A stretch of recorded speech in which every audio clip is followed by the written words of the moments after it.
Iran telah memasuki keadaan berjaga-jaga kerana Arab Saudi dan Emiria Arab Bersatu mula bertindak sehaluan menentang rangkaian ancaman yang telah disebarkan oleh Tehran di Teluk selama bertahun-tahun.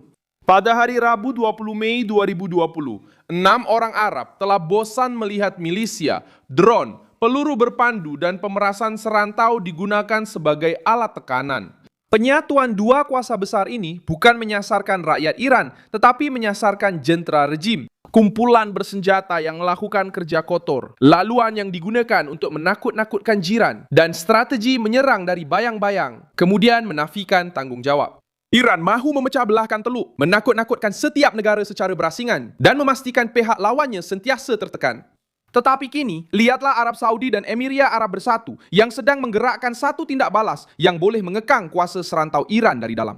Apa yang tinggal untuk Teheran apabila pesaing-pesaing terbesarnya memutuskan untuk bertindak bersama bagi menamatkan rangkaian ugutannya? Saya akan ceritakan semuanya kepada anda sebentar lagi. Tetapi sekarang anda pasti mahu melanggan saluran ini untuk terus mendapat maklumat terkini, maklumat secara masa nyata dengan kualiti kewartawanan terbaik yang pernah anda lihat. Dengan standard credibility Musong Alves, ketakutan Iran datang kerana perpaduan antara Riyadh dan Abu Dhabi memecahkan satu elemen utama dalam dasar luar negaranya. Teheran sentiasa cuba mengambil kesempatan atas perbezaan antara monarki-monarki Teluk. Apabila terdapat pertikaian pengaruh, perbezaan diplomatik atau pengiraan ekonomi yang berbeza, rejim Iran akan menemui ruang untuk bergerak maju. Kini tafsirannya berubah. Emiria Arab Bersatu dan Arab Saudi tidak perlu bersetuju dalam semua perkara untuk melihat bahaya yang sama. Drone, peluru berpandu, milisia dan ancaman nuklear telah menjadi isu keselamatan bersama. Dan apabila kedua-dua negara ini bersepakat, Iran tidak lagi berdepan dengan aduan-aduan kecil. Sebaliknya, berhadapan dengan satu blok yang mampu mengekang proksi-proksi serantaunya. Majlis Kerjasama Teluk telah meletakkan idea ini secara rasmi dengan menyatakan bahawa keselamatan negara-negara blok itu adalah tidak boleh dipisahkan dan serangan terhadap salah satu daripadanya bermakna serangan terhadap semua. Ungkapan ini membawa makna besar kerana ia membuka jalan kepada tindak balas kolektif. Ia bukan lagi Iran hanya menguji Abu Dhabi, Riyadh atau Manama sahaja. Ini adalah Iran yang sedang dihadkan oleh kumpulan yang menggabungkan kekuatan ekonomi, laluan tenaga, pangkalan strategik dan akses terus kepada Amerika Syarikat serta Eropah. Kenyataan luar biasa daripada blok tersebut mengecam serangan Iran menggunakan peluru berpandu dan drone terhadap ahli-ahli Teluk dan mengukuhkan hak mempertahankan diri negara-negara yang terjejas. Iran cuba mengekalkan imejnya kerana mereka tahu bahawa berundur secara terbuka akan bermakna mengakui kelemahan. Tetapi rejim itu juga faham bahawa taktik lamanya telah terbongkar. Dahulu rejim itu boleh menunjuk kepada sekutunya dan mengatakan bahawa rejim itu tidak mempunyai kawalan langsung terhadap mereka. Sekarang, setiap tindakan kumpulan-kumpulan ini menguatkan tuduhan bahawa Tehran mengendalikan rangkaian tekanan serantau. Arab Saudi memasuki pertikaian ini dengan pengaruhnya sendiri. Riyadh mempunyai pengaruh agama, kemampuan keuangan, kuasa tenaga dan kedudukan utama dalam rundingan dengan Washington. Iran sedar akan perkara ini. Oleh itu, Arab Saudi yang sehaluan dengan Emiria Arab Bersatu bukan sekadar satu lagi suara kecaman. Ia mewakili satu paksi yang mampu menggerakkan sekatan, pertahanan udara, tekanan ke atas kerajaan jiran dan penyelarasan dengan sekutu barat. Perbincangan mengenai kerjasama nuklear awam antara Amerika Syarikat dan Arab Saudi sendiri kembali menjadi tajuk berita. Dengan Reuters melaporkan bahawa perjanjian dalam bidang ini masih dalam perbincangan dan menimbulkan desakan berhubung jaminan.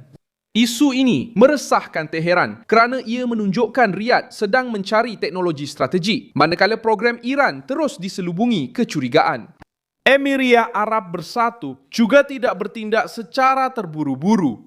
Abu Dhabi telah membina imej sebagai pusat kestabilan, teknologi, perdagangan dan keselamatan. Sebarang ancaman terhadap infrastrukturnya akan menjadi masalah antarabangsa. Iran mahu menimbulkan ketakutan, tetapi tindakan itu membantu Abu Dhabi untuk membenarkan pendirian yang lebih tegas. Inilah perangkap yang rejim itu sendiri cipta terhadap dirinya. Kesatuan Eropah juga turut serta memberi tekanan bersama Majlis Kerjasama Teluk.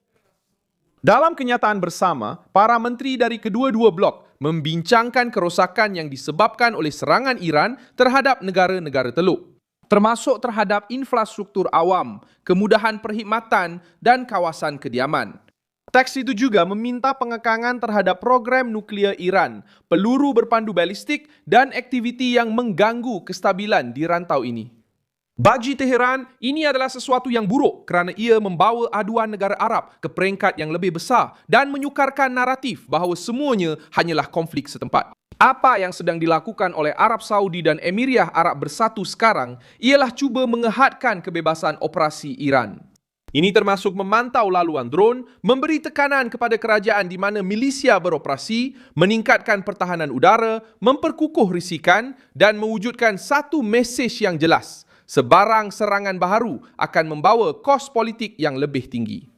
Tindak balas seperti ini tidak perlu dimulakan dengan ucapan berapi-api. Ia bermula dengan koordinasi secara senyap.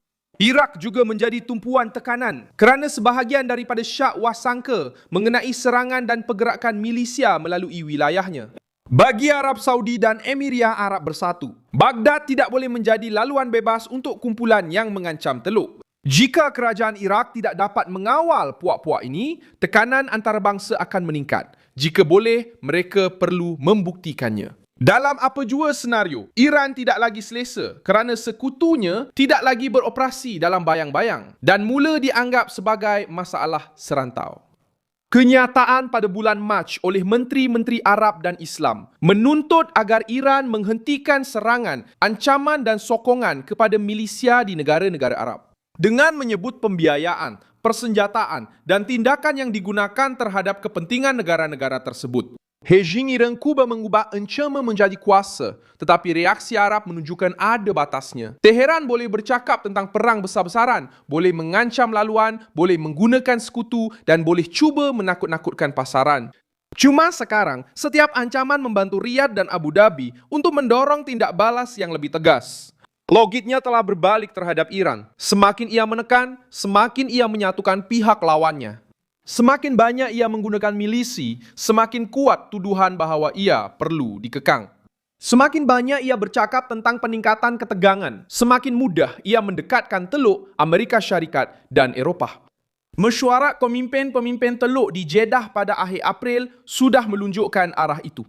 Mohammed bin Salman menerima pemimpin-pemimpin Majlis Kerjasama Teluk untuk membincangkan satu tindak balas yang diselaraskan terhadap serangan Iran yang telah menggoncang rantau itu sejak bermulanya perang yang melibatkan Teheran. Jenis pertemuan seperti ini menunjukkan bahawa Arab Saudi tidak mahu hanya bertindak balas selepas kerosakan berlaku. Riyadh mahu mengatur tindak balas sebelum serangan seterusnya. Dan apabila Arab Saudi mengambil peranan ini bersama Emiriyah Arab Bersatu, pihak Iran faham bahawa ruang gerak mereka semakin sempit. Apa yang berlaku seterusnya ialah satu pertarungan daya tahan. Iran dijangka akan terus cuba menakut-nakutkan supaya tidak kelihatan terdesak. Arab Saudi dan Emiriyah Arab Bersatu perlu memperluaskan koordinasi dengan negara-negara Teluk, menuntut kawalan ke atas milisi, memperkukuh pertahanan dan memastikan isu ini terus dibincangkan di forum-forum antarabangsa. Perbezaannya ialah Teheran sudah tidak lagi mengawal rentak seperti dahulu. Setiap kali ancaman dibuat, ia memberi lebih banyak ruang kepada pesaingnya untuk menunjukkan bahawa masalah ini bukanlah krisis sementara, tetapi satu struktur keseluruhan yang berasaskan intimidasi serantau. Kepanikan Iran lahir daripada perubahan ini. Arab Saudi dan Emiriyah Arab Bersatu tidak mensasarkan rakyat Iran. Mereka mensasarkan mesin rejim, sayap bersenjata, drone, peluru berpandu, perantara dan ugutan yang digunakan oleh Teheran untuk cuba menguasai Teluk. Saya Milson Alves, Antarbangsa. Dan tujuan saya adalah untuk memastikan anda sentiasa mendapat maklumat yang benar setiap hari. Pautan berita ada di dalam deskripsi video. Sila tekan butang suka pada video ini, langgan saluran dan di akhir nanti lihatlah ruangan komen supaya anda lebih terlibat dengan komuniti Milson Alves.